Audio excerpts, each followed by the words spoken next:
सांस जीवन का आधार है।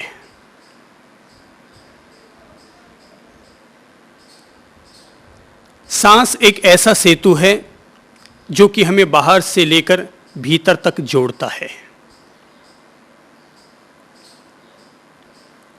जैसे लंका की ओर प्रयाण करने के लिए राम सेतु ने राम की जो मदद की थी, वही हमारे लिए ध्यान की पृष्ठभूमि बनाने के लिए, ध्यान में प्रवेश प्राप्त करने के लिए श्वास और प्राणायाम की भी वही भूमिका होती है। श्वास एक ऐसा जरिया है जो कि हमें अपने नाड़ी संस्थान, अपने प्राण तंत्र, अपने चेतना तंत्र तक हमें जोड़ता है।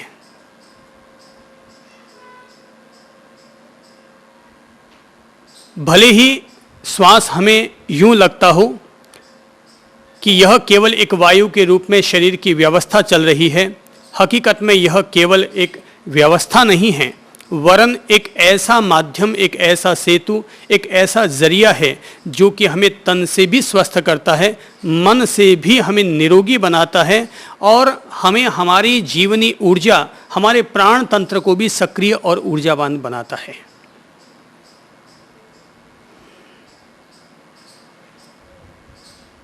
हम लोगों को जब प्राणायाम को समझ रहे हैं तो ये हमें समझ लेना चाहिए कि सांस हमारे लिए कितना वजूद रखती है, हमारे लिए कितना महत्व रखती है। वायु या प्राण वायु इतना महत्व रखती है कि जैसे कि हम उदाहरण के तौर पर एक साइकिल को ले सकते हैं कि केवल पतले पतले दो व्हील पर, दो चक्कों पर किस तरह से 2, 3, 4 इंसान एक स्थान से दूसरे स्थान पर पहुंच सकते हैं। मानते हैं कि उसमें पैडल की भूमिका है, चलाने वाले की भूमिका है, पहियों की भूमिका है, पर सबसे बड़ी भूमिका अगर किसी की हम मानेंगे तो वो है ट्यूब में रहने वाली हवा की। यदि हवा निकाल दो तो सारी व्यवस्था चरमरा जाएगी। एक मालवाहक ट्रक, माना कि एक मालवाहक ट्रक 25 टन माल ढो सकता होगा, सारी व्यवस्था सुव्यवस्थित है, पर कहीं से भी चक्का पंचर हो जाए तो सारी व्यवस्था धरी की धरी रह जाती है। अर्थात वायु, प्राण वायु ये जीवन के लिए उतना ही महत्व रखती है जितना कि मालवाहक ट्रक को एक स्थान से दूसरे स्थान पर ले जाने के लिए वायु का महत्व होता है। वायु संतुलित होगी, वायु समशीतोष्ण होगी तो अपने आप यह हमारे लिए फायदेमंद हो जाएगी। अति तेज गर्म हवा भी हमें झुलसा देगी, अति ठंडी शीतल हवा भी हमें कंपी छुड़वा देगी। तो हवा एक ऐसी हवा होती है जो समशीतोष्ण, शीत भी है और उष्ण भी है, वही हवा हमारे शरीर को सुखदायी लगती है। एसी, एयर कंडीशन, कूलर, इन सब की उपयोगिता गर्मी के दिनों में है, लेकिन सर्दी के दिनों में वही घातक बन जाती है। दोनों की भूमिका यही है कि हवा को समशीतोष्ण कैसे बनाया जाए, शीतल भी हो और उष्ण भी हो, इस तरह के टेम्परेचर को, तापमान को संतुलित करना कि वो हवा हमारे लिए सुखदायी बन जाए। तो कुल मिलाकर के वायु, प्राण वायु या श्वास अपन सभी लोगों के लिए एक समान रूप से महत्वपूर्ण है। कहते तो यह है कि हर कोई इंसान अपने साथ एक गिनी चुनी उम्र और एक गिने चुने सांस ही लेकर के आता है, और जितनी सांस उसके जीवन में लिखी हुई है, व्यक्ति उससे एक सांस भी ज्यादा नहीं ले पाता। सांस के साथ जिंदगी की शुरुआत होती है और श्वास पर ही जिंदगी का समापन होता है। एक आती हुई सांस जिंदगी है और एक जाती हुई सांस मौत हुआ करती है। अगर कोई कहता है कि उस व्यक्ति की मृत्यु हो गई तो मृत्यु हो गई, इसका अर्थ क्या हुआ? इसका अर्थ यह हुआ एक ऐसी सांस जो उस व्यक्ति ने निकाल दी और वापस वो लेने में सफल ना हो पाया, इसका नाम है मृत्यु। तो निकल जाने वाली सांस के बाद फिर से दोबारा सांस न ले पाना, इसका नाम है मृत्यु। और जिंदगी है उस सातत्य का नाम कि जिसमें सांस आती है जाती है, आती है जाती है, और ये आवागमन निरंतर जहां पर बना हुआ रहता है, उसका नाम है जीवन। सांस हुई शांत, यानी इंसान का हो गया मोक्ष।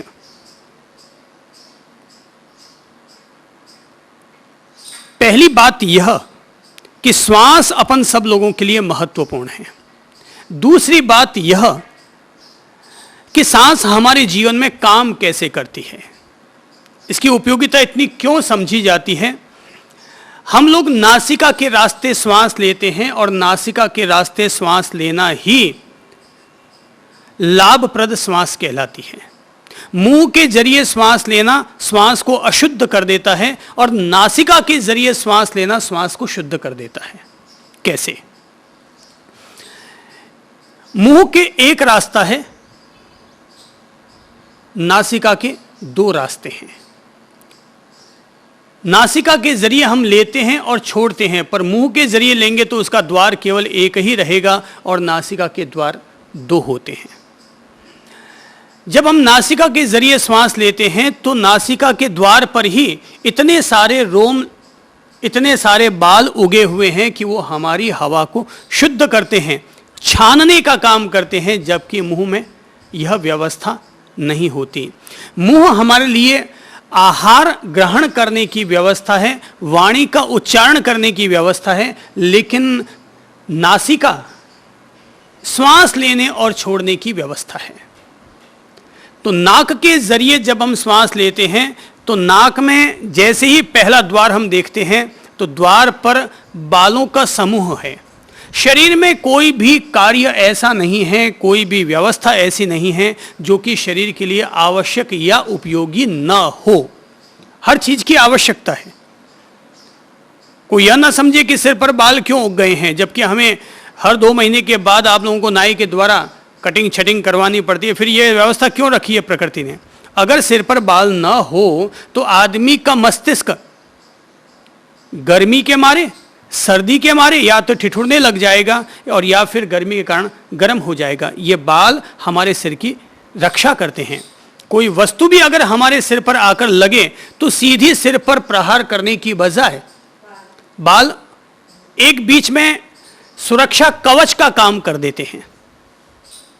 चाहे आंख हो, पलकें हो, कान हो, कोई भी व्यवस्था क्यों ना हो, हर चीज की अपनी उपयोगिता है। इसलिए प्रकृति कोई भी वस्तु ऐसी पैदा नहीं करती जिसकी कोई उपयोगिता न हो। ठीक है, अति सर्वत्र वर्जेत, हर चीज की अति खराब होती है, लेकिन हर चीज की उपयोगिता अवश्य है। फूल हर किसी को चाहिए, कांटों की जरूरत किसी को नहीं है, लेकिन कांटों की अपनी उपयोगिता है।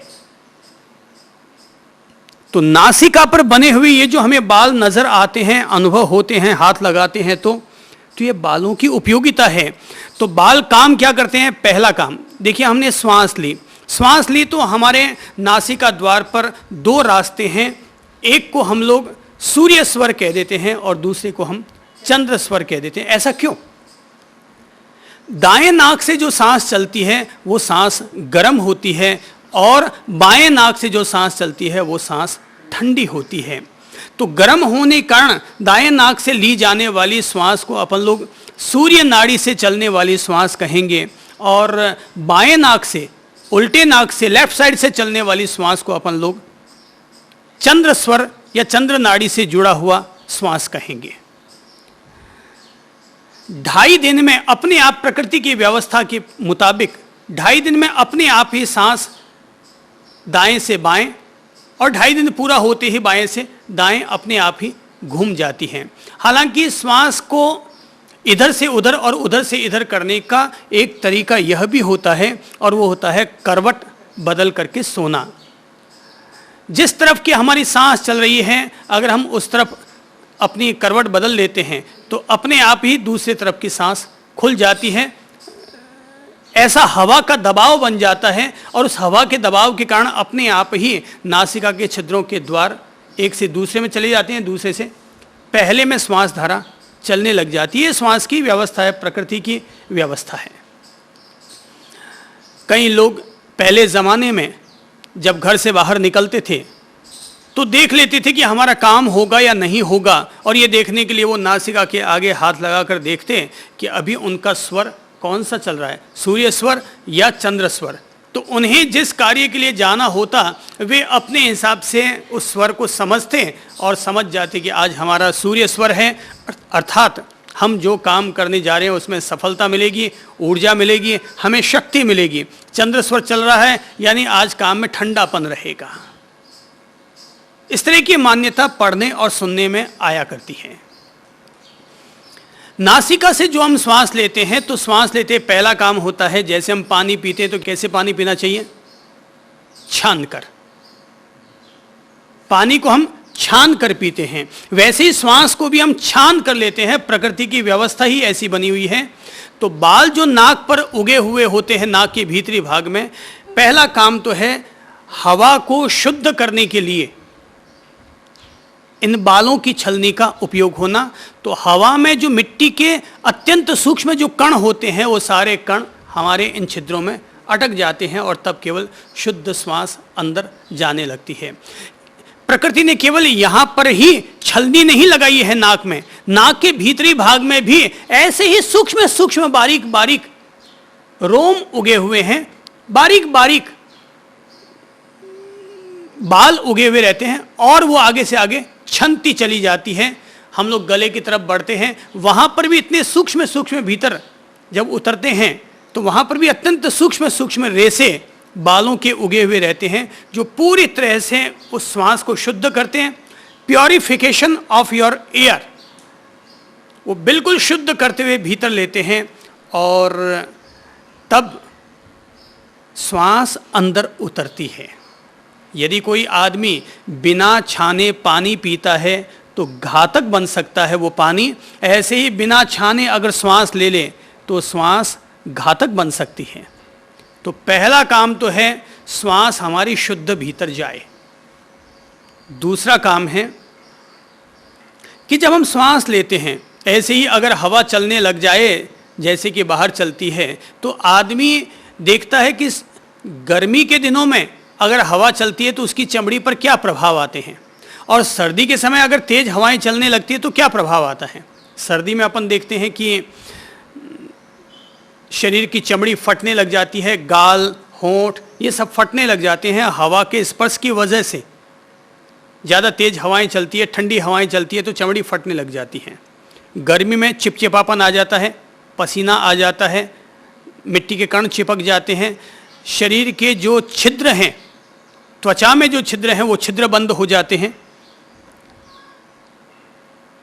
तो ये तो सर्दी और गर्मी के परिवर्तन तो होते रहेंगे। तो फिर हवा जो हम लोग ग्रहण करते हैं वो किस तरह से सर्दी को भी झेल सकेगी और गर्मी को भी झेल सकेगी।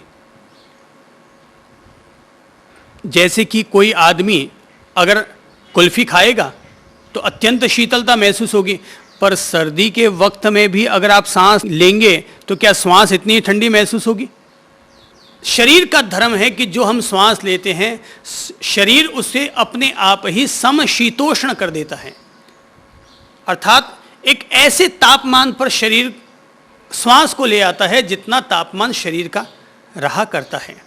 तो इसलिए शरीर सर्दी में भी गर्म रहता है और गर्मी में भी एक अनुपात में वो गर्म बना हुआ रहता है। और जैसे शरीर गर्म रहता है वैसे ही हवा भी समशीतोष्ण, शरीर का जो तापमान है उतनी ही गर्म हवा हो जाती है। ये प्रकृति की व्यवस्था है बड़ी जबरदस्त।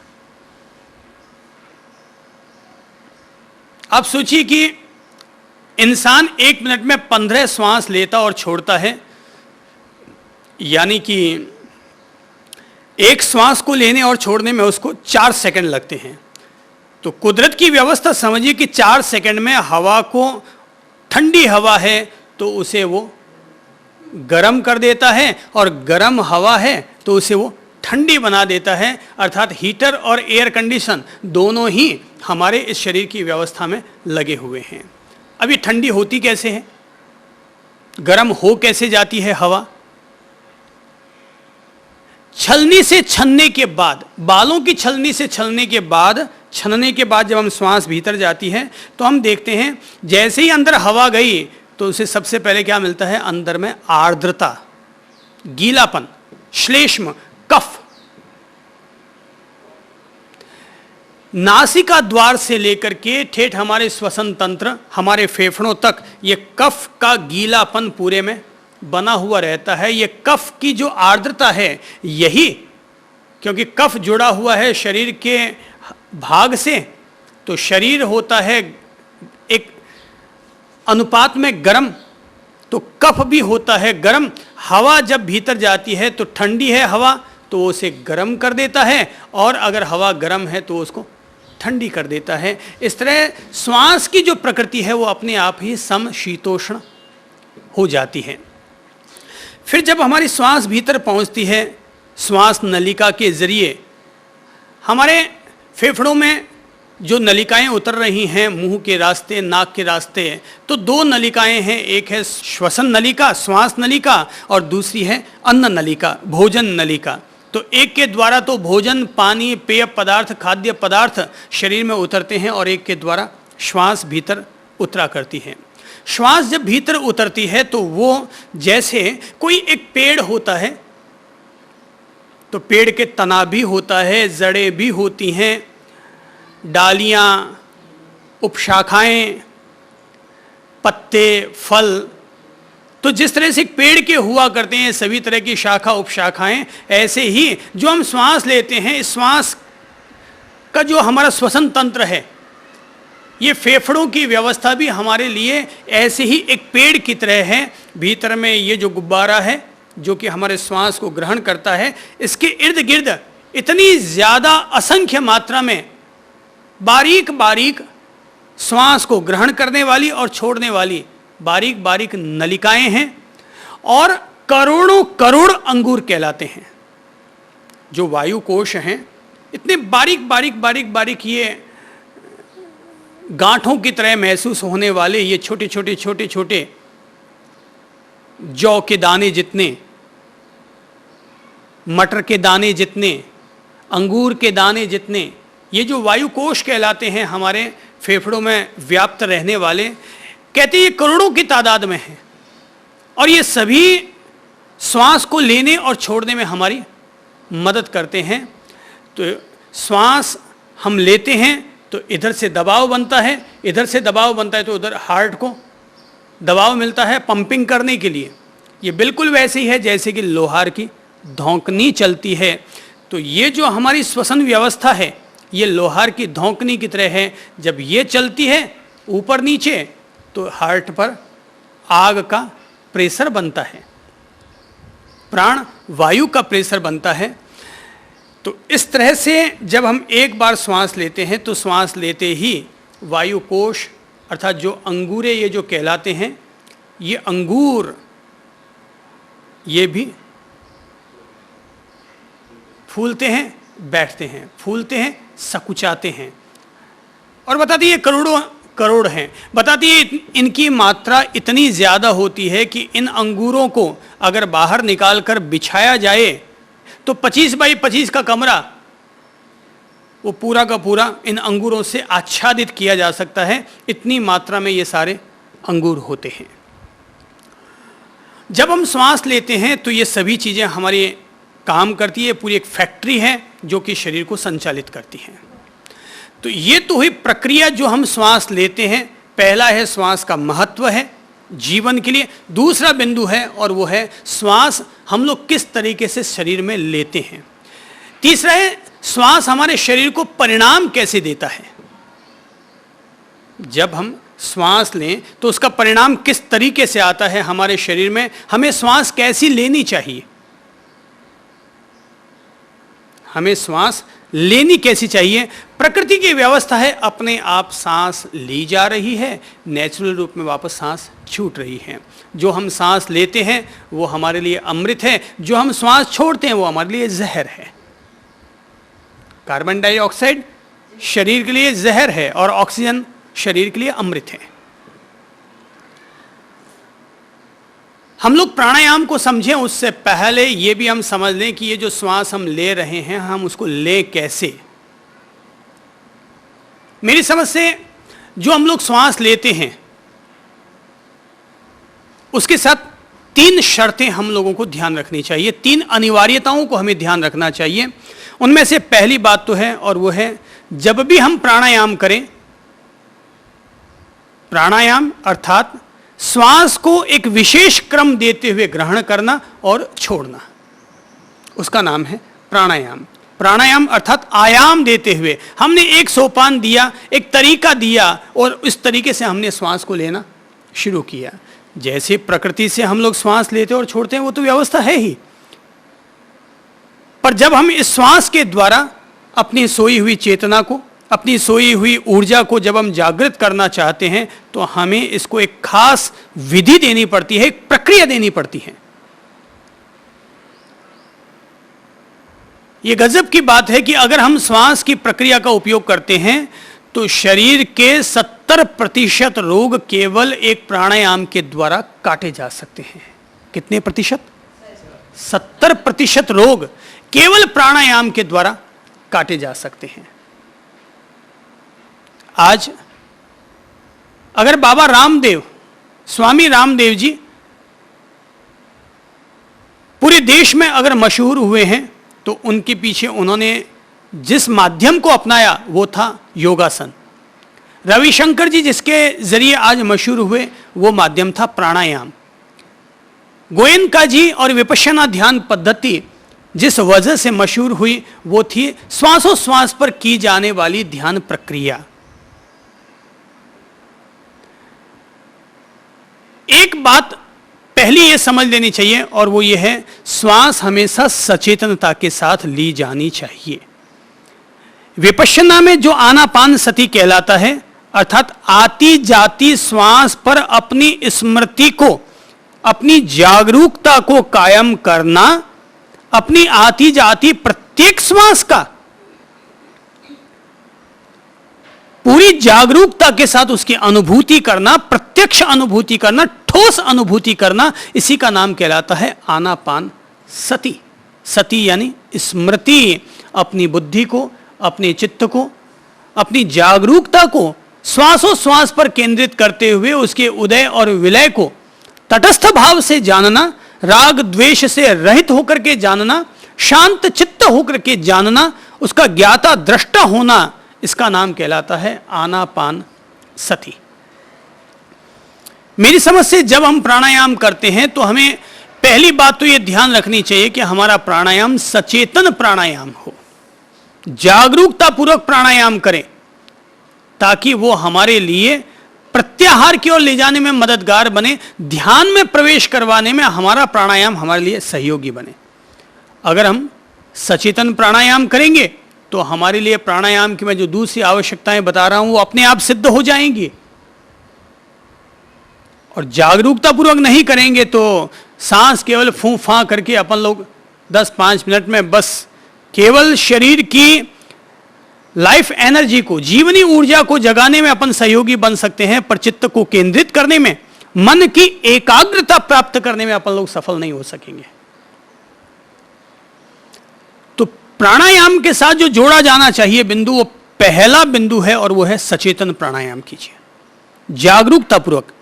प्राणायाम हम चाहे कोई भी करें, कपालभाति, भस्त्रिका, अनुलोम विलोम या उदर शुद्धि प्राणायाम, दिमाग शुद्धि प्राणायाम, जो भी अपन प्राणायाम का प्रयोग करें, पर यह ध्यान रखें कि मैं जितना भी प्राणायाम करूं, चाहे उसकी प्राणायाम की 20 आवृत्ति करें, चाहे 50 आवृत्ति करें, चाहे 2 मिनट करें, चाहे हम 20 मिनट करें, लेकिन होशपूर्वक, बोधपूर्वक, श्वास का अनुभव करते हुए हमें प्राणायाम करना चाहिए। पहली बात क्या है? पहली बात सचेतन प्राणायाम। दूसरी बात, प्राणायाम हम जब भी करें तो उसके साथ दूसरी अनिवार्यता को जोड़ें और वो है श्वास हमेशा गहरी ली जानी चाहिए। श्वास हमेशा गहरी श्वास ली जानी चाहिए, क्योंकि गहरी श्वास ही व्यक्ति के मस्तिष्क से लेकर के और ठेठ पांवों तक अपना प्रभाव डालती है। सामान्य तौर पर हम जो अपनी सहज या मध्यम श्वास लेते हैं, उस श्वास का ग्रहण या प्रभाव केवल हमारे फेफड़ों तक पहुंचता है, हमारे वायुकोशों तक पहुंचता है, हमारे अंगूरों तक पहुंचता है। लेकिन जब हम गहरी सांस लेते हैं तो जरा एक गहरी सांस लेकर देखो और भीतर देखो कहां तक उसका प्रभाव हम महसूस कर रहे हैं। न केवल नाभि तक, न केवल उदर प्रदेश तक, हम लोग ठेठ पीछे पीठ, कमर, बैठक का भाग, पुट्ठे, सभी जगह तक हम उसका दबाव अनुभव कर रहे हैं। हालांकि हवा वहां तक पहुंचती नहीं है। हवा फेफड़ों से आगे नीचे नाभि तक या कहीं भी हवा नहीं पहुंचती है।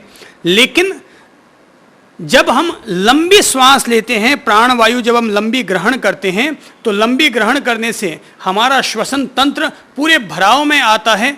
जैसे कि अगर हम एक सामान्य श्वास लेते हैं तो सामान्य श्वास में हम लोग 500 क्यूबिक सेंटीमीटर हम लोग श्वास लेते हैं। मान लो अगर हम 500 क्यूबिक सेंटीमीटर अगर सांस लेते हैं, लंबी गहरी सांस लेते हैं, तो हम उसको 1000, 1500 या 2000 या 2500 क्यूबिक सेंटीमीटर तक हम लोग श्वास अंदर गहरी ले सकते हैं। और जब हम लंबी गहरी सांस लेंगे तो उसका दबाव, हमारा सीना फूला तो नीचे तक उसका दबाव गया। ये जो दबाव जाता है, ये दबाव ही हमारे शरीर के लिए सकारात्मक परिणाम देता है और नीचे के भागों तक भी प्राणवायु का संचार करता है, प्राण चेतना का संचार करता है, हमारे ठेठ नाड़ी संस्थानों तक। इन्हीं से ही फिर हमारे षट चक्र और हमारे अन्नमय, प्राणमय, मनोमय, विज्ञानमय, आनंदमय कोश भी फिर इसी वायु के द्वारा सक्रिय होते हैं। तो जब भी सांस लें, गहरी सांस, झटके से सांस ना लें, एक गहरी सांस। दिन में जब भी याद आ जाए हमें अपने आप की, 10-12 गहरी सांस ले लो। वो 10-12 गहरी सांस भी हमारे निष्प्राण हो रहे शरीर को, निष्क्रिय हो रहे शरीर को, मुर्दा हो रहे, या हम लोग जो मन से मायूस हो चुके हैं, उस मायूसी को दूर करने में हमारे लिए मददगार बन जाएगी वो 10-12 सांस भी। जैसे लोहार सुबह सुबह अपनी अंगीठी जला देता है, और जैसे कोई ग्राहक आता है कि फिर 10-12-15 दफा वो अपनी धौंकनी चलाता है, वापस आग सुलग जाती है, काम किया, फिर शांति। फिर 15 मिनट बाद फिर कोई ग्राहक आता है कि फिर वो अपनी 10-12-15 दफा धौंकनी चलाता है और फिर आग सुलग जाती है। हमारा शरीर का नाड़ी संस्थान, हमारे प्राण तंत्र, हमारा चेतना तंत्र भी प्राण वायु के द्वारा ऐसे ही संचालित, सक्रिय, सकारात्मक बनता है। गहरी सांस लें। दिन में सुबह सुबह तो प्राणायाम आप करते ही हैं, लेकिन दोपहर में भी, भोजन करने से पहले भी आप 10-12 गहरी सांस लें, फायदा होगा। जब भी गुस्सा आ जाए, लगता है कि क्रोध आ गया और हमें भीतर दिमाग पर हावी होता चला जा रहा है, 10-12 गहरी सांस लें। क्योंकि गुस्सा आया तो हमारे दिमाग पर हावी हो गया। अगर हमने 10-12 गहरी सांसें ली तो हमने जो इकट्ठा हुआ था गुस्सा, क्रोध रूपी जो ऊर्जा हमारे दिमाग में इकट्ठी हो गई, हमने उसको फैला दिया। या तो गुस्सा हो जाएं, दिमाग में गुस्सा पैदा हो गया तो या तो तरीका हुआ उसको प्रकट कर दो, और प्रकट करना अगर हमें उचित नहीं लगता तो हम क्या करेंगे, उसको भीतर ही भीतर रखेंगे। यदि हम उसे भीतर ही भीतर रखेंगे तो दिमाग पर वो कुंठा का कारण बन जाएगा, दमन का निमित्त बन जाएगा। और अगर हमने अपने क्रोध को कुंठा के रूप में बदल डाला तो हमारे जीवन का बैकुंठ हमारे हाथ से चला गया। कुंठा, जहां है कुंठा वहां नहीं है बैकुंठ। क्रोध जैसे हमें लगा कि हाई होता चला जा रहा है, 10-12 गहरी सांस लो, अर्थात हमने क्रोध की जो ऊर्जा दिमाग में इकट्ठी हुई थी, हमने उसको पूरे शरीर में फैला दिया, तो जैसे क्रोध को बाहर प्रकट करने पर दिमाग हल्का हो जाता है, ऐसे ही उस ऊर्जा को पूरे शरीर में फैलाते ही वो क्रोध ठंडा हो जाता है। तो क्रोध हो, चाहे वासना गहरी हो गई हो, या इस तरह के जो हमारे मनोविकार जो कहलाते हैं वो अगर हमारे भीतर हावी हो गए हैं, 10 बार है शांत गहरी सांस लो और गहरी सांस छोड़ो। अपन पाएंगे हमारी प्राण वायु ने हमारे शरीर पर, हमारे दिमाग पर, हमारे मन पर अपना सकारात्मक प्रभाव डाल दिया है। 10 बार है गहरी सांस। तो पहली बात है प्राणायाम के लिए वो है सचेतन प्राणायाम करें। दूसरा प्राणायाम के लिए उपयोगी बिंदु है वो है गहरी श्वास का प्राणायाम करें। कपालभाति करते हैं तो भी गहरी, अनुलोम विलोम करें तो भी गहरी। प्राणायाम जब भी करें हमेशा उसको गहराई देने का प्रयत्न करें। तीसरी बात और वो है लयबद्ध श्वास। जब हम प्राणायाम कर रहे हैं, जैसे मान लीजिए कि अभी अपन 5 मिनट के लिए प्राणायाम कर रहे हैं या 50 श्वासोच्छ्वास का प्राणायाम कर रहे हैं, गहरी लंबी श्वास ले रहे हैं, तो हमें यह बोध रखना चाहिए कि मैं अपनी हर सांस को लयबद्ध लूं। एक लय के साथ वो चल रही है, एक लय के साथ छूट रही है। यूं नहीं एक सांस गहरी चली गई, दूसरी सांस छोटी हो गई, तीसरी सांस मध्यम चल पड़ी।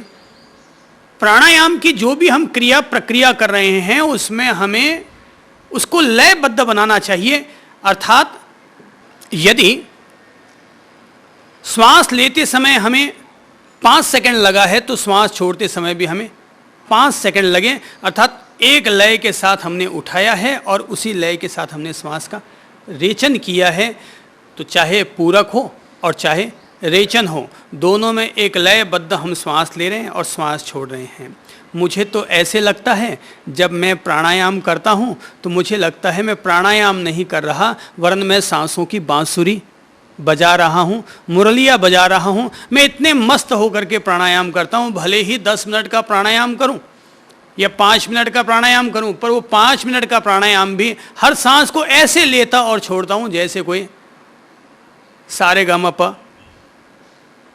या कोई बांसुरी बजा रहा हूं या कोई एक संगीत की स्वर लहरी छेड़ रहा हूं। इस तरह सांसों के साथ अपने आप को जोड़ लेता हूं। वैसे भी सांस और बांस 2 चीजें जुड़ जाए तो संगीत का जन्म हो जाता है। संगीत का जन्म कब हो जाता है? सांस और बांस। बांसुरी क्या है? बांस ही तो है। तो बांस पर अगर सांस ढंग से चलने लग जाए तो बांसुरी बन करके वो संगीत को पैदा कर देती है।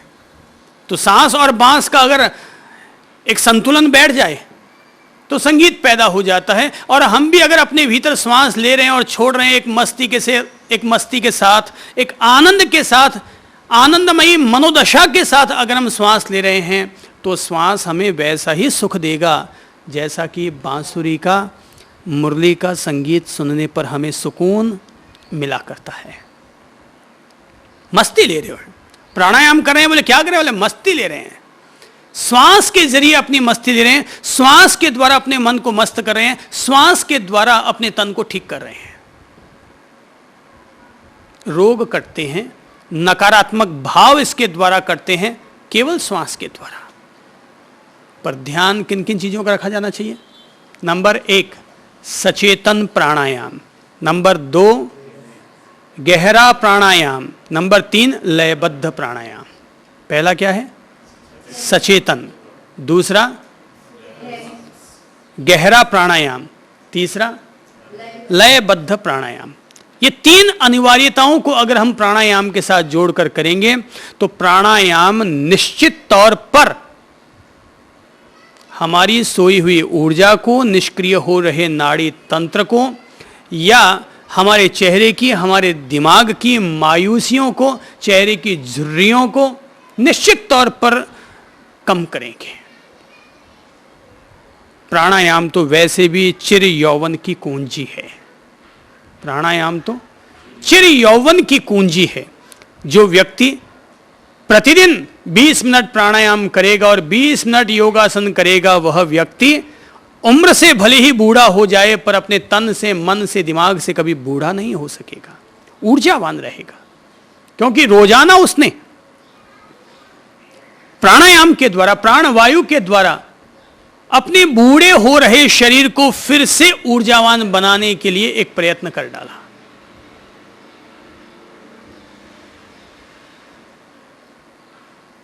मुझे ध्यान में है, कहते हैं तिब्बत में बर्फ पड़ती है और इतनी तेज ठंड होती है कि आदमी ठिठुर जाए, लेकिन तिब्बत में वहां पर तब भी बर्फ की पहाड़ियों पर बौद्ध भिक्षु, तिब्बतियन भिक्षु बड़े आराम से एक ही कपड़े में अपना पूरा दिन और पूरी रात निकाल लेते हैं। वे केवल एक ही काम करते हैं, श्वास और ध्वनि, इन दो चीजों का एक घर्षण करते हैं। सांस और बांस दो चीजें मिलती हैं तो संगीत पैदा होता है, सांस और ध्वनि ये दो चीजें मिलती हैं तो शक्ति पैदा होती है। तिब्बतियन भिक्षु जिस ध्वनि का उपयोग करते हैं वो कहलाता है मंत्र ओम मणि पद्मे हुम। वे श्वासोश्वास के द्वारा इतनी लगातार लयबद्ध श्वास लेते हैं मंत्र के उच्चारण के साथ कि उनकी सारी सर्दी दूर हो जाती है। यहां एक बहुत अच्छे प्यारे योगी हुए हैं जिनका नाम था योगीराज सहजानंद घन महाराज।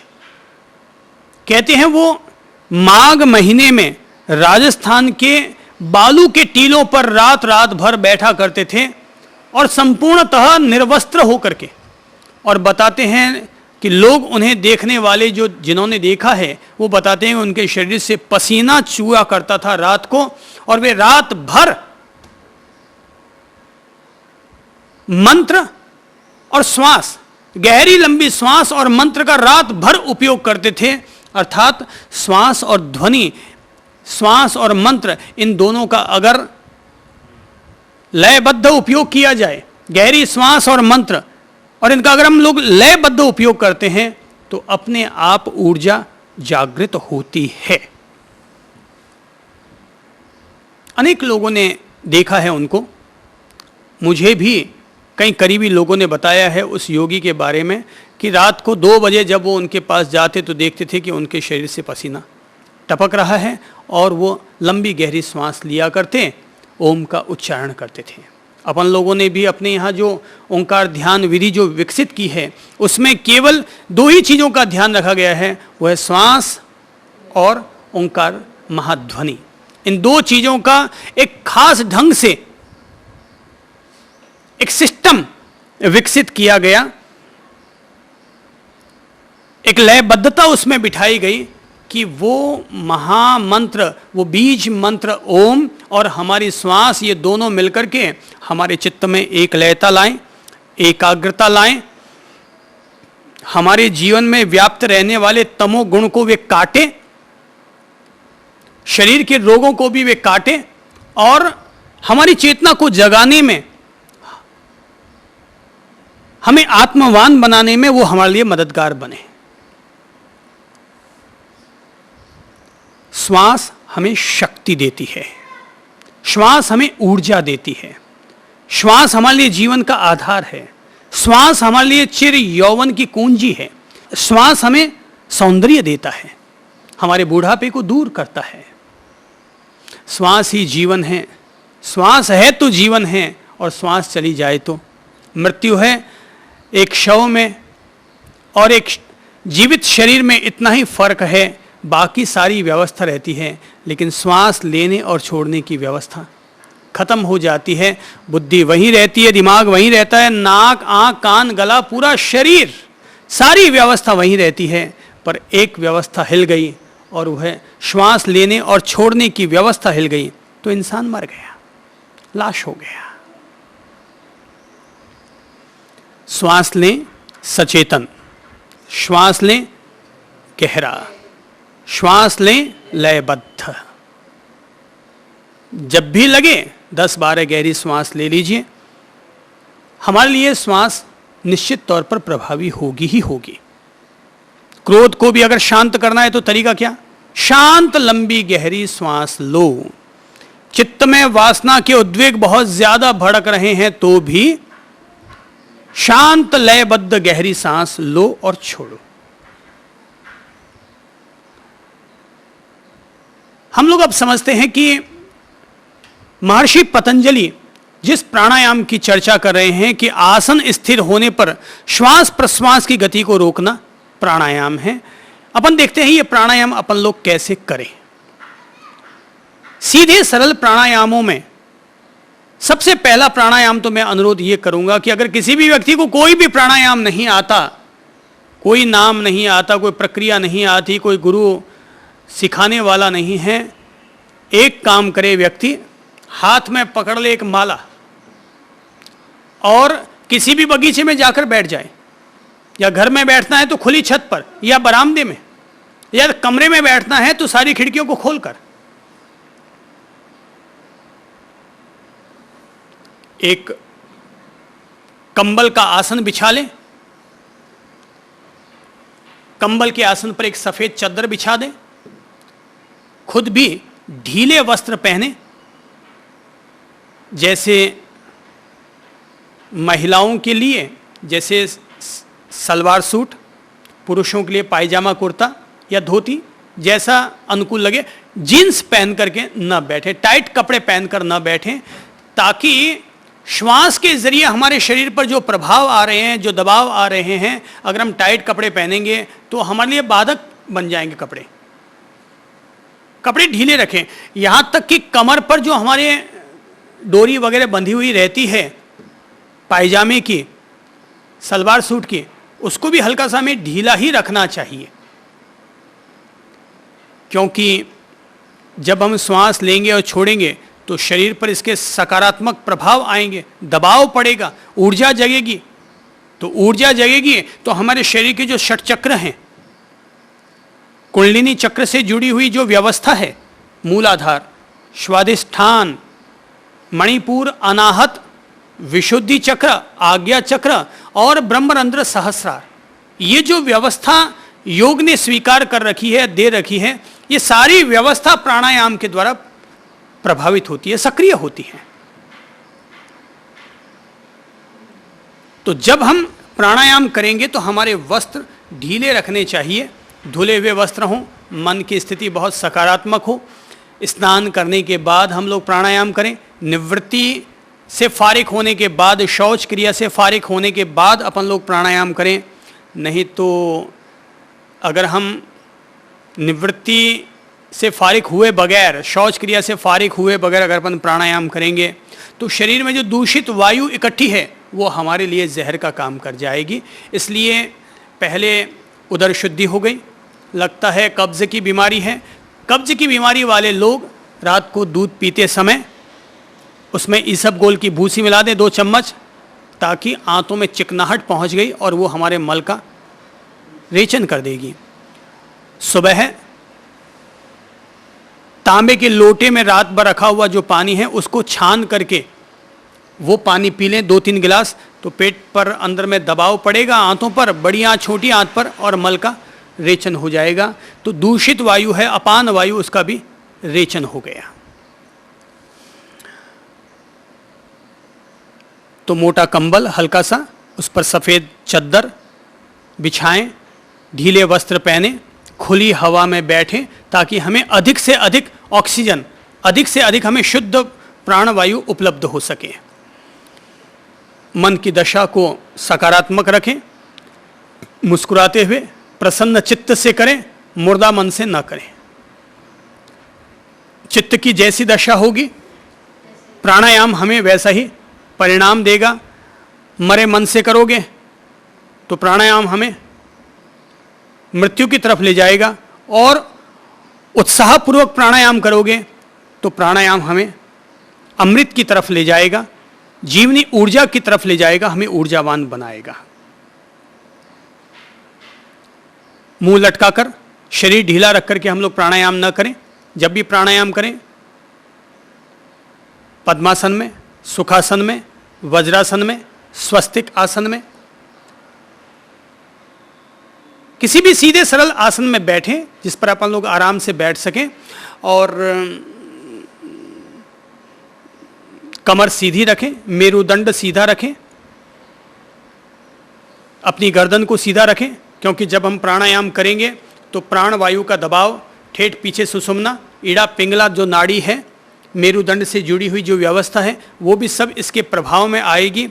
और हमारी ऊर्जा, कुंडलिनी ऊर्जा जो कहलाती है, अगर अपन कुंडलिनी शब्द को हटा भी दें तो जो हमारी जीवनी शक्ति है, जो हमारी जीवनी ऊर्जा है, जो हमारे शरीर में व्याप्त रहने वाली जो इलेक्ट्रिसिटी है, वो इलेक्ट्रिसिटी नीचे से ऊपर तक और ऊपर से नीचे तक, नीचे से ऊपर तक और ऊपर से नीचे तक, मस्तक से लेकर पांव तक वो इलेक्ट्रिसिटी, वो लाइफ एनर्जी, वो एक्टिव हो, नीचे से ऊपर तक चढ़े और ऊपर से नीचे तक चढ़े। ऊर्जा को ऊपर से नीचे तक और नीचे से ऊपर तक ले जाने वाली सहायक व्यवस्था कौन सी है? वो है सुषुम्ना, वो है हमारा मेरुदंड। मेरुदंड अगर झुका हुआ रहेगा तो ऊर्जा के आवागमन में बाधक स्थिति बन जाएगी, बाधा खड़ी हो जाएगी। तो कमर हमेशा सीधी रखें। जो लोग सीधी कमर बैठने के आदी होते हैं उन लोगों को स्पाइनल कॉर्ड की जो तकलीफ होती है वो जल्दी से नहीं हुआ करती। लटक के बैठ जाते हैं, कुर्सी के सहारे बैठने की आदत है, बिना सहारे बैठ नहीं पाते हैं, तो हमारा स्पाइनल कॉर्ड, मेरुदंड हमारा मुड़ने लग जाता है, हड्डियों में अकड़पन आने लग जाता है और ये व्यवस्था चरमरा सकती है। तो कमर सीधी रखें, गर्दन सीधी रखें, ताकि मेरुदंड सुषुम्ना नाड़ी तंत्र की व्यवस्था सुव्यवस्थित हो सके और उसके जरिए ठेठ मस्तिष्क तक और मस्तिष्क से लेकर ठेठ हमारे पांवों तक ऊर्जा का संचार हो सके। अपने आप को एक स्फूर्ति में ले आएं। इसीलिए प्राणायाम से पहले अपन लोग आसन संपादित कर लेते हैं, योगासन कर लेते हैं, ताकि शरीर की जड़ता, जकड़न, प्रमाद, आलस्य पहले दूर हो जाए। ध्यान के लिए प्राणायाम की भूमिका है, योगासनों की भूमिका नहीं है ध्यान के लिए। ध्यान के लिए प्रत्याहार की भूमिका है। प्रत्याहार बनाने के लिए अपन लोग प्राणायाम करते हैं और प्राणायाम को साधने के लिए शरीर हमारा स्वस्थ हो सके, उसकी अनुकूलता आ सके, इसके लिए अपन लोग योगासन करते हैं। तो ये एक से एक आगे से आगे बढ़ने वाले चरण हैं।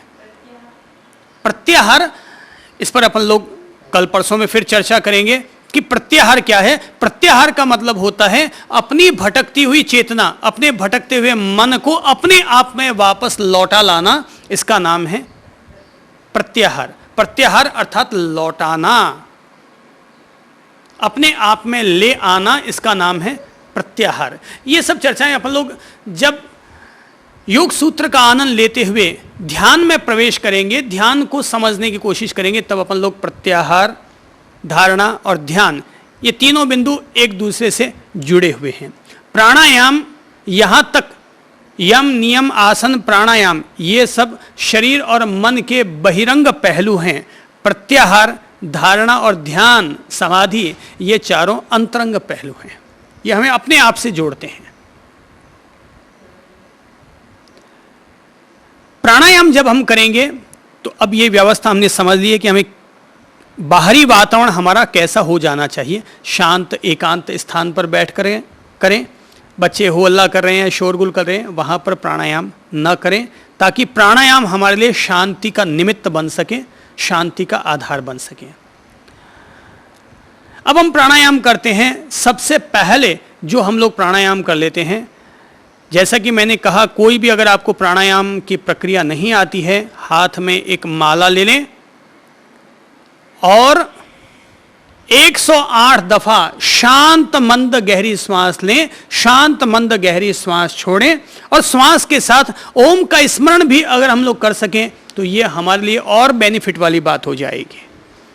मन को एकाग्र करने में मंत्र हमारे लिए मददगार बन जाता है। आप ओम का स्मरण कर सकते हैं, सो हम का स्मरण कर सकते हैं, अर हम का स्मरण कर सकते हैं।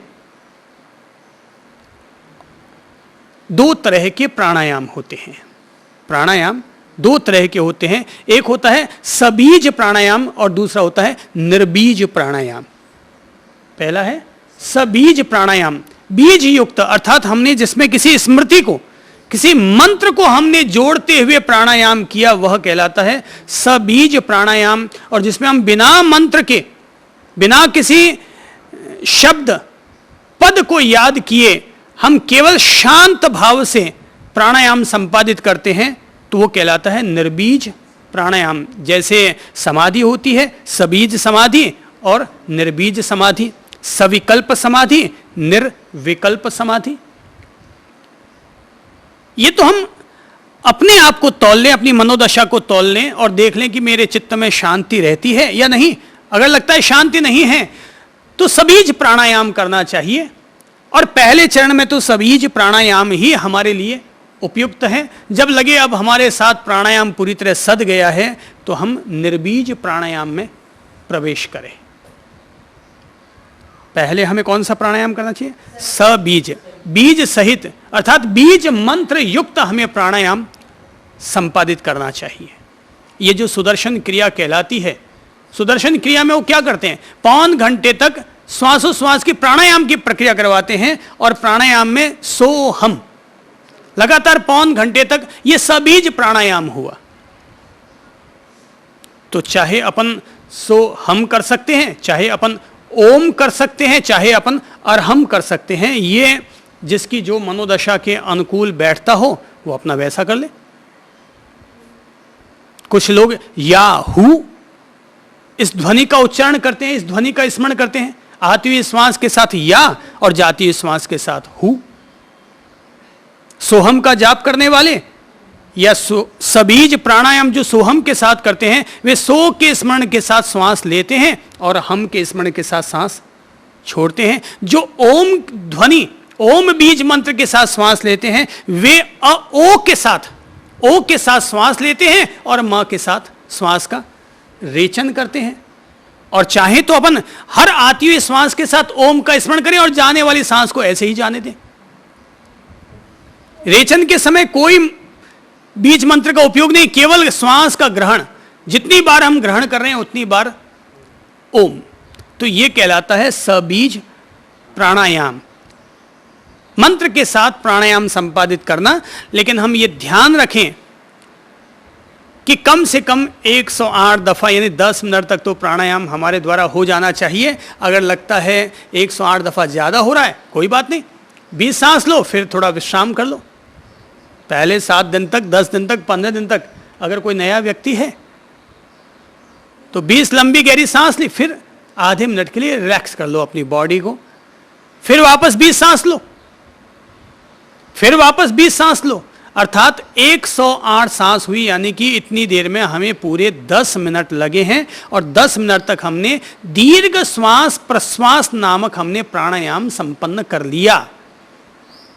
तो 10 मिनट काफी हो जाते हैं व्यक्ति के लिए सोए हुए या ढीले पड़ चुके नाड़ी संस्थान को दुरुस्त करने के लिए।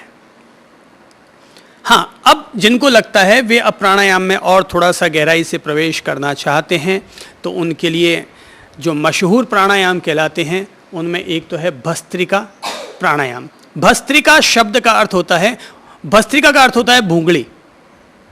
भस्त्रिका शब्द का अर्थ हुआ भूंगली अर्थात पाइप। जैसे फूंक मारने वाली भूंगली यानी पाइप। तो जैसे पुराने जमाने में अंगीठियों को जलाने के लिए फूंक मारी जाती थी, तो यूं सीधी फूंक मारोगे तो उसकी राख से तुम ही भर जाओगे, चिंगारियां तुम पर आ जाएगी। तो क्या करते थे? एक भूंगली, राजस्थानी में शब्द है ये भूंगली अर्थात पाइप। उस पाइप को मुंह के आगे लगाते थे और उसमें से फूंक एक पॉइंट पर मारते थे और वहां से आग जलने लग जाती थी। भस्त्रिका,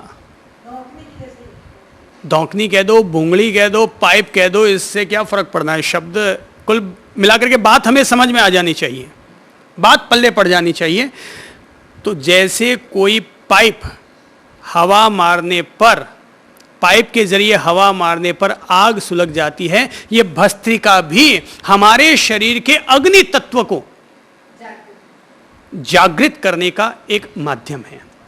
शरीर जो पंच तत्वों से चलता है, कौन कौन से पंच तत्व हैं जरा बोलिए तो? हाँ बोलिए। पहला पृथ्वी तत्व, दूसरा जल तत्व, तीसरा अग्नि, चौथा वायु और पांचवा आकाश। ये 5 तत्व हुए, पृथ्वी, जल, अग्नि, वायु और आकाश। तो हमने अग्नि तत्व का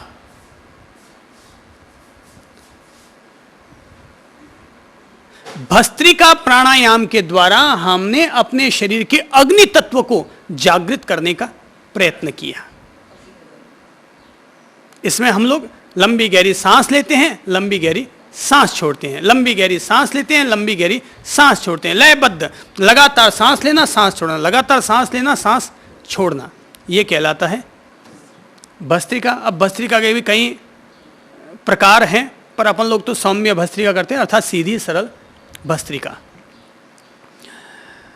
दूसरा है कपाल भाती। स्वामी रामदेव जी ने इसका बहुत प्रचार किया है, कपाल भाती का।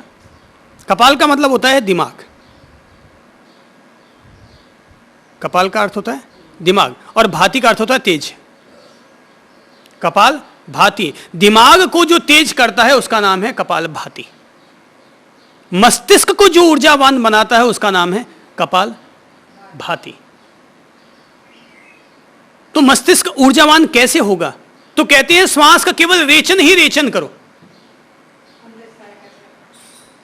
भीतर जो जमा हुआ है, तो जो हमारे तनाव, अवसाद, चिंता, आर्त ध्यान, रौद्र ध्यान, जो भी हमारे भीतर कफ वफ, वायु पित्त कफ का प्रकोप, जो कुछ भी हमारे दिमाग को जो जाम करने वाले तत्व रहे, उन सबको हमने कपाल भाती प्राणायाम करके हमने उनको हल्का कर दिया। अर्थात श्वास का रेचन करना, रेचन करना, निकालते जाओ, लेने का काम अपने आप होगा, क्योंकि शरीर बिना श्वास के रह ही नहीं सकेगा। ले तो ये अपने आप लेगा, श्वास को खींचने का काम शरीर अपने आप करता है। हमारी क्या ताकत जो हम श्वास ले सकें? हमारी ताकत ही नहीं है कि हम श्वास ले सकें। जरा सोचो, क्या लाश की ताकत है कि वो श्वास ले सके? वो श्वास नहीं ले सकती है लाश। लेने का काम अपने आप शरीर करता है, छोड़ने का काम भी शरीर अपने आप करता है। हमने केवल प्राणायाम को एक आयाम दिया है, एक सोपान दिया है, एक विधि विकसित की है, एक प्रक्रिया डेवलप की है, जिसके द्वारा हम अपने शरीर को शुद्ध कर रहे हैं, दिमाग को शुद्ध कर रहे हैं, ऊर्जावान बना रहे हैं, सक्रिय कर रहे हैं। तो कपाल भाती में हम लोग दिमाग को शुद्ध करते हैं, और भस्त्रिका के द्वारा हम लोग छाती और उदर प्रदेश को हम लोग शुद्ध करते हैं। अनुलोम है जी, हाँ हाँ, बस अब इसमें फ़र्क इतना ही है, मैंने जैसे कि पहले कह दिया था, झटके से मत करो। जैसा भी ये आपने कहा कि जब हम कपाल भाती करेंगे तो इसका दिमाग पर कोई नेगेटिव असर तो नहीं आएगा, तो अनुरोध ये कर देता हूँ, उसको झटके से मत करो।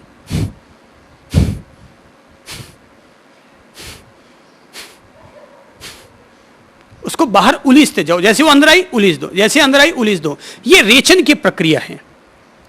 लेकिन एक बात में सबसे महत्वपूर्ण है, वो आप लोगों से अनुरोध कर देता हूं, वो ये है कि प्राणायाम चाहे कोई भी क्यों ना करो, जब भी प्राणायाम करो हमेशा रेचन से उसकी शुरुआत करो। श्वास लेने से कभी भी शुरुआत मत करो, हमेशा किससे करो? रेचन से। ये खास बिंदु है, सबसे महत्वपूर्ण बिंदु है ये प्राणायाम के बारे में, कि जब भी प्राणायाम करो हमेशा पहले रेचन किया जाना चाहिए। रेचन क्यों किया जाना चाहिए? हाँ, बिल्कुल सही कहा आपने, ताकि भीतर में जो दूषित तत्व है वो पहले बाहर निकल जाए। और दूषित तत्व क्या है? भीतर रहने वाली श्वास खुद ही अपने आप में दूषित है, वो कार्बन डाइऑक्साइड है। अगर हमने सीधी लंबी गहरी सांस ले ली तो क्या होगा कि ऑक्सीजन जो हमने ग्रहण की है वो पहले तो कार्बन डाइऑक्साइड हम में भरी हुई है, अर्थात जहरीली हवा जो 4 सेकंड 5 सेकंड में हमारे भीतर श्वास जाने के बाद भीतर में जहरीली अपने आप बन जाती है। अगर हम शुद्ध वायु लेंगे तो परिणाम ये होगा, जहरीली गैस, जहरीली हवा अपना पहले प्रभाव दिखाएगी। कोई 10 सांस लेंगे छोड़ेंगे तब कहीं जाकर के वो श्वास बाहर निकलेगी। वैसे भी जब अपन श्वास छोड़ते हैं, कितना भी श्वास को बाहर निकाल दो फिर भी 150 क्यूबिक सेंटीमीटर सांस तो भीतर रह ही जाती है। अपन कितनी भी उसको बाहर निकाल दें तो भी थोड़ी बहुत श्वास तो अंदर रहती है। इसलिए एक और अच्छा तरीका हो सकता है कि जब हम प्राणायाम शुरू करें, पहले नाक के जरिए श्वास को बाहर निकाल दें और फिर थोड़ी सी जो भीतर श्वास रही है उसको मुंह के जरिए भी दबाव देकर के बाहर निकाल दें, ताकि हमने पूरा अंदर जो कुछ भी अपान वायु थी, दूषित वायु, अशुद्ध वायु थी, हमने उसको पूरा बाहर निकाल डाला, उसका रेचन कर डाला। अब रेचन करने के बाद हम गहरी लंबी श्वास लें तो हमें शुद्ध ऑक्सीजन अपने भीतर मिला है और अब वो सकारात्मक अपना परिणाम और प्रभाव दिखाएगा। इस बिंदु को हमें खास तौर पर प्राणायाम करने वालों को ध्यान रखना चाहिए। पहले रेचन और उसके बाद पूरक। श्वास को 3 चरणों में लिया जाता है, रेचन, रेचक, पूरक और कुंभक। कुंभक का मतलब होता है श्वास को रोकना, चाहे वो भीतर रोको और चाहे वो बाहर रोको। और एक होता है पूरक। पूरक यानी श्वास को लेना, रेचक यानी श्वास को बाहर निकालना और कुंभक यानी रोकना। नए नए लोगों को कुंभक नहीं करना चाहिए। रेचन, पूरक, रेचक, पूरक। प्राणायाम मैंने कहा सबीज प्राणायाम और निर्बीज प्राणायाम। वैसे कुंभक और भी 2 तरह का होता है, सकुंभक प्राणायाम और निर्कुंभक प्राणायाम, अर्थात कुंभक सहित प्राणायाम और कुंभक रहित प्राणायाम। सीधा सरल प्राणायाम करना है तो कुंभक रहित प्राणायाम करो। जब अपन लोग 10 मिनट तक सहज प्राणायाम अपना कर लेंगे, कुंभक रहित प्राणायाम, उसके बाद जब हम ध्यान में प्रवेश करेंगे तो अपने आप ही कुंभक होने लग जाता है। 10 मिनट तक प्राणायाम करने के बाद श्वास जब हम शांत मंद हो जाती है तो शांत मंद स्थिति में तब अपन देखते हैं अपने आप ही कुंभक की स्थिति आ गई है, अर्थात श्वास ठहर सी गई है। श्वास ठहर सी गई है। जब हम प्राणायाम करके ध्यान की धारणा करते हैं, ध्यान का संकल्प कर लेते हैं, ध्यान की दशा में आ जाते हैं, तब मानो श्वास चल ही नहीं है ये कुछ देर तक, और अपन लोग भीतर बिल्कुल एक सरोवर शांत हो चुका है ऐसी स्थिति में आ जाते हैं।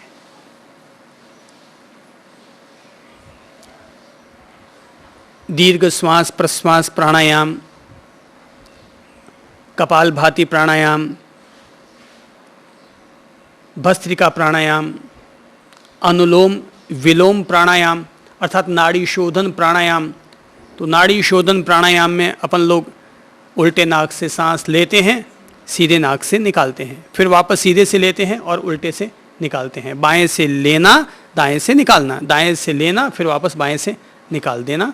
तो जब हम लोग अनुलोम विलोम प्राणायाम करें तो अपने हाथ की स्थिति को हम लोग मुखमंडल पर ले आएं, अंगूठा सीधे नाक की तरफ, शेष 2 अंगुलियां उल्टे नाक की तरफ, और प्रथम 2 अंगुलियां ललाट प्रदेश, आज्ञा चक्र, ये जो ज्योति केंद्र है, शिव नेत्र है, तिलक प्रदेश पर हम लोग अपनी 2 अंगुलियों को रखें। और फिर हम लोग बहुत जैसे बांसुरी पर अंगुलियों को साधा जाता है, ऐसे ही हम लोग अपने नासिका प्रदेश पर केवल टच करना है, हल्का सा बस दबाते ही वो श्वास उधर से आना बंद हो जाएगा। कोई जोर जबरदस्ती नहीं, सहजता से। अगर लगता है कि हमने अनुलोम विलोम प्राणायाम किया और 5 दफा में हमें थकावट महसूस होने लगी तो छठा मत करो। जो कार्य हमें थकावट देता है, यानी आज हमारे शरीर की जितनी कैपेसिटी थी हमने उतना पूरा कर लिया। देखिए फर्क ये पड़ता है, जैसे कि एक मजदूर, एक कुली 4 पेटी एक साथ उठा करके और पूरे रेलवे स्टेशन पर दिन भर घूमता रहता है, और हम लोग एक पेटी उठा करके भी नहीं घूम पाते। अब ये तकलीफ ये हो जाती है कि जोश जोश में अपन झट से 4 पेटियां उठा लेते हैं, तब कमर में झटका लग जाता है, चढ़क पड़ जाती है, बोले कमर दुखने लग गई। मिसेज को कहते थोड़ी कमर तो दबा दे भाई। जो 4 पेटी रोजाना उठाते हैं उसको कोई तकलीफ नहीं होने वाली है, पर अपन लोग अचानक एक ही दिन उठाते हैं तो 2 पेटी और 1 पेटी भी अपने लिए भारी पड़ जाती है। तो जब हमें प्राणायाम सद गया, कुली को क्या है, भार उठाना उसके अभ्यास में आ गया है, इसलिए अब उसे कोई तकलीफ नहीं है। 4 पेटी की बजाय कोई कहते भाई 2 पेटी और रख दे, बोले रख दे भाई, क्या फर्क पड़ना है, इधर के कंधे पर इधर के कंधे पर एक एक थैला और लटका दे, क्योंकि उनका शरीर इसका अभ्यस्त हो चुका है। और ये जो प्राणायाम और योगा ये सब करने की जरूरत किनको पड़ती है पता है? जो बाबू साहिब की जो जिंदगी जीते हैं, कारों से नीचे उतरते हैं, उनको तकलीफ होती है, बिना स्कूटर के सब्जी भी खरीद के नहीं ला पाते हैं बाजार से। अब ऐसे लोगों को प्राणायाम और ये योगासन योगाभ्यास करने की ज़रूरत पड़ती है। बाकी जो दिन भर मेहनत करते हैं उनको योगासनों की ज़रूरत नहीं पड़ती, वो दिन भर योगासन उनकी अपने आप ही हो जाती है। जो गरीब महिला किसी घर दिन भर झाड़ू पोंछे लगाने के लिए जाती है, उसके योगासन दिन भर अपने आप होते ही रहते हैं, उनकी मेहनत अपने आप होती रहती है, पूरा शरीर उनका सक्रिय रहता है दिन भर। अपने यहाँ एक महिला आती है, उसका नाम है कविता। सामान्य घर की महिला है, गरीब घर की महिला है। तो पहले मैं देखा करता था कि उसके 3-4 संतानें हैं। एक संतान तो दूध मुही संतान थी, तो सुबह अपने बच्चों को लेकर के 9 बजे मेहनत मजदूरी करने के लिए आया करती, कमठे का काम करने के लिए। तो उसे देखकर मुझे बहुत दया आ जाती थी। वो महिला पता नहीं कब उठती थी, उठ करके अपने बच्चों को नहलाना धुलाना, बच्चे इतने फ्रेश रहते थे उसके, बिल्कुल तेल वेल लगा करके, बाल संवार के, धुले हुए कपड़े पहना करके वो लेके आती थी उसको। तो ये देखकर तो मैं प्रभावित होता, ये महिला बड़ी साफ़ सुथरी है जो अपने बच्चों को इतना नीट एंड क्लीन रखती है। अब वो सुबह 9 बजे कमठे पर काम करना शुरू करती है। तो निश्चित तौर पर उसने अपने पति के लिए खाना बनाया होगा, बच्चों के लिए खाना बनाया होगा, तो नहलाया भी, खाना भी खिलाया, घर के झाड़ू पोंछे भी लगाए होंगे। फिर वो आई है, अब 9 बजे से लेकर के शाम को 6 बजे तक वो कमठे का काम करती रहती है। बजरी, सीमेंट, पत्थर ये सब ढोती रहती है। बीच में जब कभी बच्चा रोने लग जाता तो अपना दूध पिला देती है। तो मैं उसको देख देख कर मुझे बड़ी दया आती है, बेचारी इस महिला को कितनी मेहनत करनी पड़ती है, कितनी मेहनत करनी पड़ती है। और फिर शाम को जाती तो तय है सबके लिए खाना बनाओ, फिर वही मेहनत, पति का छाती कूटा और उठाओ।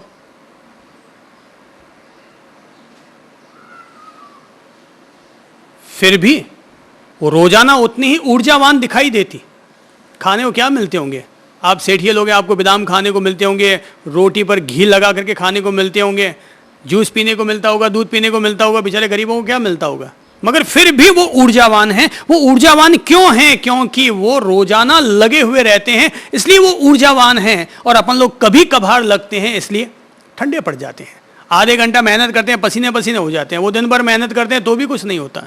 प्राणायाम भी जिनको सद चुका है वो भले ही 1 घंटा प्राणायाम करें तो भी कोई तकलीफ नहीं है। बाकी अनुलोम विलोम प्राणायाम, कुछ लोग तो 5 आवृत्ति करते ही ठंडे पड़ जाते हैं, ऊबने लग जाते हैं, और कुछ लोग लगातार 108 आवृत्ति अनुलोम विलोम की करते हैं। जो व्यक्ति रोजाना 108 दफा अनुलोम विलोम की आवृत्ति, नाड़ी शोधन प्राणायाम की आवृत्ति कर लेता है, उस आदमी के चेहरे पर निश्चित तौर पर दीप्ति, कांति, चमक निश्चित तौर पर रहती है। कोई भी बूढ़ा आदमी अगर अपना लक्ष्य बना ले कि मैं अपने चेहरे की झुर्रियों को हटा करके रहूंगा, वो अनुलोम विलोम प्राणायाम करें, 5 दफा से शुरू करें, और जिस दिन वो 108 दफा पहुंच जाए, तो जिस दिन उसने शुरू किया था 5 दफा से, तब का अपना फोटो खिंचा कर देख लें, और 108 दफा में जब वो पहुंच जाए करते करते सहज भाव से, ऐसा नहीं कि जबरदस्ती एक ही दिन में 108 तक पहुंच गए, और एक ही दिन में देख लें भाई घी लगाया, चिकनाहट आई कि नहीं आई है? लोग तो बोले घी पीते हैं, गाय का घी पिया, 2 चम्मच, देखते हैं भाई चेहरे पर चमक आई कि नहीं। तो भाई एक दिन में नहीं आएगी। जब हम सहज भाव से 108 अनुलोम विलोम प्राणायाम तक पहुंच चुके हैं, आप फिर अपना दूसरा फोटो खिंचवा के देख लीजिए। अगर आप, जो लोग औरों के फोटो खींचते हैं आभा मंडल के, उनका फोटो भी खिंचवा के देख लीजिए। पहले दिन के, और जब आप 108 आवृत्ति तक पहुंच चुके हैं तो कम से कम इसमें 2 महीने, 2.5 महीने, 3 महीने लग जाएंगे 108 तक पहुंचने में। और 3 महीने बाद के अपने आभा मंडल का चित्र देखो, खींच के देख लीजिए। आपके मन के परिणामों में, आपके यौवन में, आपकी ऊर्जा में, सब में आपके लिए पॉजिटिव प्रभाव आएगा, निश्चित तौर पर प्लस आएगा। कोई आदमी बीमार भी पड़ चुका है ना, ढीला डाला हो गया, बोले गोड्डे दुखते हैं, घुटने दुख रहे हैं, बैठक दुखती है, कमर दुखती है, बैठा ही नहीं जाता, कुर्सी से नीचे नहीं बैठ सकते हैं, वे लोग अपना एक एम बना लें कि मैं अपनी बॉडी को एक्टिव करके रहूंगा या रहूंगी। 3 महीने में, 1 दिन में एक्टिव कर लोगे तो ठंडे पड़ जाओगे। तो बढ़ाओ, धीरे धीरे अपनी मेहनत को धीरे धीरे बढ़ाओ, और तीसरे महीने पहुंचते पहुंचते आप देखेंगे कि घुटनों का दर्द गायब हो गया। अब आजकल डॉक्टरों के पास जाओ, वो तो बीमार को और बीमार डाल देते हैं। वो कहते हैं गोडे दुखते हैं, वो कहते हैं अब नीचे बैठना बंद कर, अब कुर्सी सारा लगा करके बैठ, एक पट्टा और लगा ले, कमर पर एक बेल्ट और बांध लो, कुल मिला करके उसको और जाम और जाम और जाम कर देते हैं। डॉक्टर के पास जाए कोई डिलीवरी वाली महिला, तो जाते पहला क्या सलाह देती है? पहला सलाह डॉक्टर यही देते हैं, बेड रेस्ट। अरे यार ये बड़ा बैड है, ये बेड रेस्ट।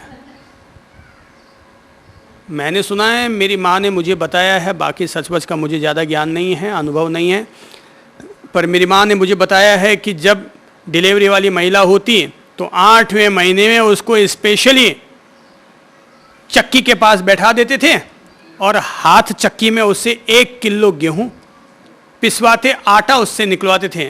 वो कहते हैं कि भीतर में जो बच्चा बन रहा है उसकी हड्डियां इतनी सख्त नहीं हो जानी चाहिए कि ऑपरेशन के द्वारा उसको पैदा करना पड़े।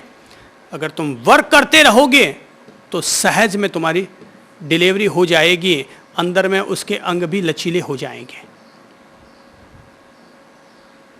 हम लोग भी